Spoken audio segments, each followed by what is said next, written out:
on the cover of this BMW magazine, there's a picture of the new X5 with the headline, "The Boss is Back." Take a look at that. And I'm standing next to it right now. I'm joined now by BMW's head of product management for the X range. Is that right? Yep. Mr. Hoffmann.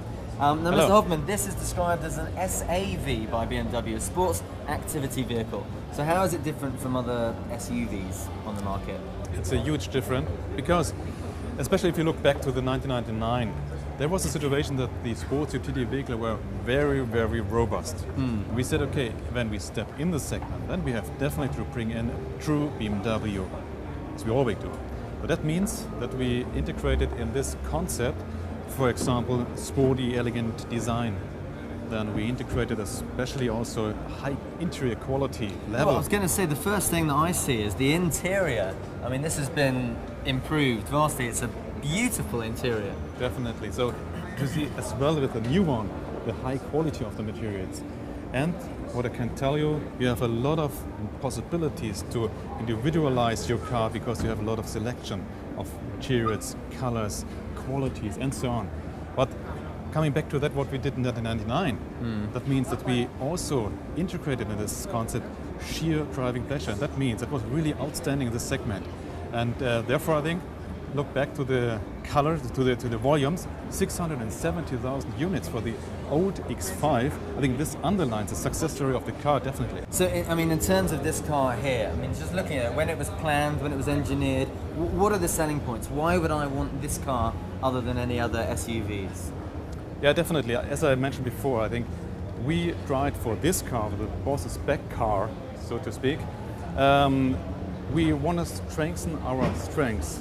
We listened to the customers and said, okay, exactly that's what we brought in the segment, that they appreciated very, very much. We wanted to have also improvement in innovations, so we added adaptive steering, head-up display, active steering, also things which are only available at BMW in this segment.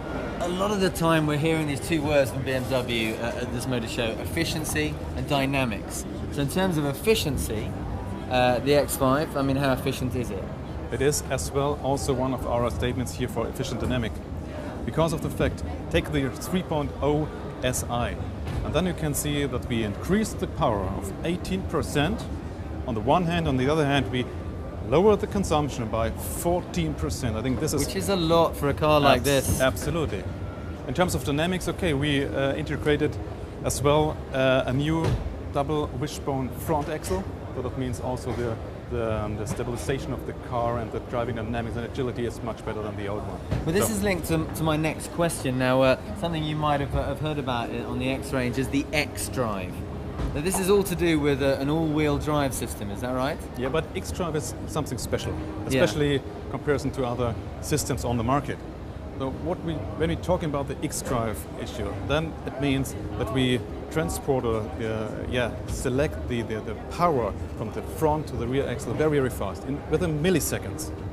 And that is, I think, one of the important points, that we have an increase in traction on the one hand, but agility and dynamics on the other hand. But this is why the thing that I think the key feature about this car is that it's a big car, but it's also very nimble. It's very easy in terms of drivability. Like a sports sedan, yes.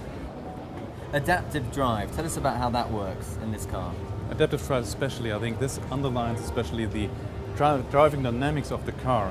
Adaptive drive means the kind of anti-roll stabilization.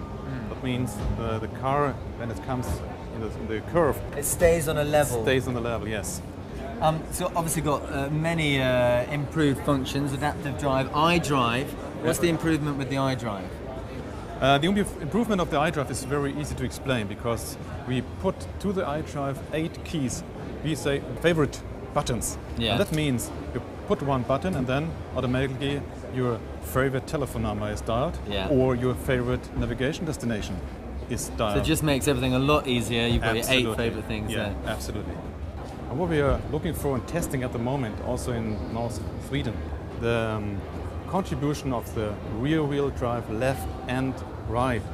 That means that we can in the future as well distribute the power from the left to the rear wheel and vice versa. So that means that we have also in support for our absolutely good driving dynamics, and together with the xDrive, Yeah. very fast, very in milliseconds we can distribute from front to rear, then from the rear left to right. I think that's in overall It'd be incredible, wouldn't absolutely it? Very incredible. comfortable drive. I drove it, and I can tell you, unbelievable. You've driven it? Yeah. You're testing it in Sweden at the Absolutely. moment? Yeah. I might just get a flight to Sweden right now. Well, thank you Okay. very much for talking to us. Okay, I with have a to admit- pleasure. I have to admit, for now, I have to agree. The boss is back.